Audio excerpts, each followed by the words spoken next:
అందరూ బాగున్నారా? మేము అందరం బాగుండాలని దేవుణ్ణి కోరుకుంటున్నాం.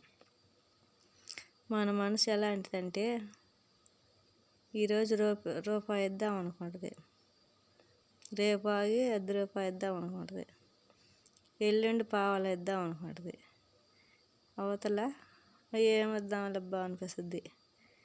అంటే సాయం చేయాలనుకున్నప్పుడు మనకి అప్పటికప్పుడు సాయం చేస్తే అంత ఇస్తాము, రేపు ఇద్దామనుకుంటే అట్ట ఏమిద్దామని.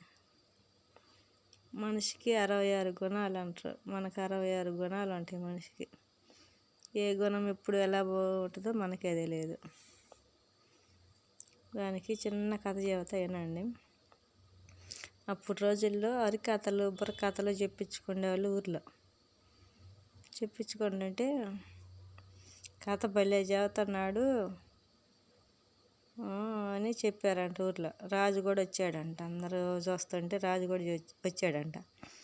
వచ్చి కథ భలే చెబుతున్నాడు రాజు అంటే, సరే చూద్దాం పని వచ్చాడంట. వచ్చి కథ భలే చెప్పావు, నీకు బస్తా వడ్లు ఇస్తాను రేపు అన్నాడు. సరేలే అని అన్నాడు. తెల్లారు లేచి, అయ్యా రాత్రి బస్తా వడ్లు ఇస్తానన్నావు, వచ్చినానని ఆ కథ చెప్పిన ఆయన వచ్చిండంట. ఓరే నాకు పని ఉన్నది, మధ్యాహ్నం రమ్మన్నాను. మధ్యాహ్నం పోయేళ్ళకి అన్నం తింటున్నాను. సరే అన్నం తినయ్యా, నేను మళ్ళీ వస్తాను. అన్నం మళ్ళీ సాయంత్రం పోయినంట. సాయంత్రం పోయేళ్ళకి ఆయన ఏమనుకోండంటే నైట్ బస్తా ఇస్తాను అనుకోండి కదా, ఉదయాన్నే వాడికి బస్తా ఇవ్వాలన్నా ఏముందాడా అనుకోండంట. మళ్ళీ మధ్యాహ్నానికి ఒక అరబస్తా ఇస్తే సరిపోద్దులే అనుకోండంట. మళ్ళీ సాయంత్రానికి ఏదో 10 మానికలు ఇద్దాంలే అనుకోండంట.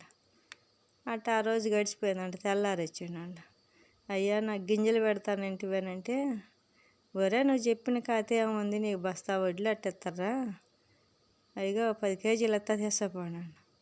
ఇదేందయ్యా అంటే, ఆడేం చెప్పినవరా 4 మాటలు, ఆ 4 మాటలకే బస్తా వడ్లు ఇస్తారా, పో తీసుకొని పో అనంట. అని అంటే, ఏందయ్యా పూటకు ఒక రకంగా మారుతున్నావంటే, సరే నాకు బుద్ధి పుట్టినప్పుడు అప్పుడు కానీ ఇచ్చిండి ఎట్టుండనో కానీ నాకు ఇప్పుడు ఆలోచించాలకి నీ కథలు అంతేం పట్టుగా లేదురా అనంట. సరే అయ్యా నీ ధర్మం చేసిన కాడికేనా బాంచనని ఇచ్చిన కాడికి తీసుకొచ్చుకున్నాంట. తీసుకొచ్చుకుంటే అవన్నీ చూస్తూ ఉందంట భార్య.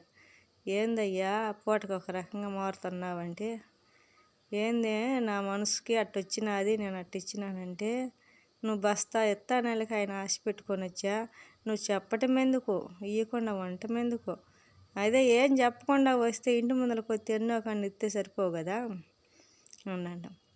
నిజమేనే, చెప్పకుండా ధర్మం చేయటం గొప్పతనము, గొప్పగా పోయి చెప్పుకొని ఈ రకంగా చేయకూడదు, పాపం అవతల మనిషి కూడా ఆశ పెట్టుకోండు, నాది పొరపాటు అయింది, ఇప్పటి నుంచి నేను ఎవరికి ఈ రకంగా చెప్పను, చేయదలుచుకుంటే మనసులో తోచిన వరకు చేయటం, లేకుంటే గమ్ముగా ఉండటము.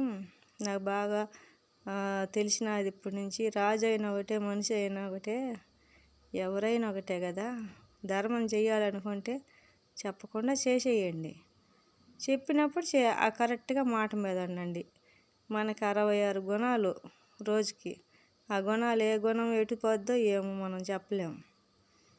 అందుకని మీరు మనిషి ఏదన్నా ఆలోచన చేసుకుంటే ఆ మాట మీద ఉండే పని అయితే చెప్పండి, లేకుండా చెప్పవాకండి అని భార్య భర్తలు ఇద్దరు ఆలోచించుకొని అప్పటి నుంచి రాజుగా ఉండి మంచి పేరు తెచ్చుకోవాలని, ఏదైనా చెప్పిన మాట చెప్పినట్టుగా చెయ్యాలా అనుకొని చెప్పిన మాట చెప్పినట్టు చేస్తుండు, చెప్పకుండా చేసేవాళ్ళకు కొంతమందికి చేస్తుండు.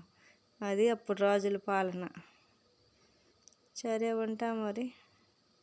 మీ అందరికీ నచ్చితే చిన్న లైక్ ఇవ్వండి. సీతా శ్రీరామచంద్రకి జై.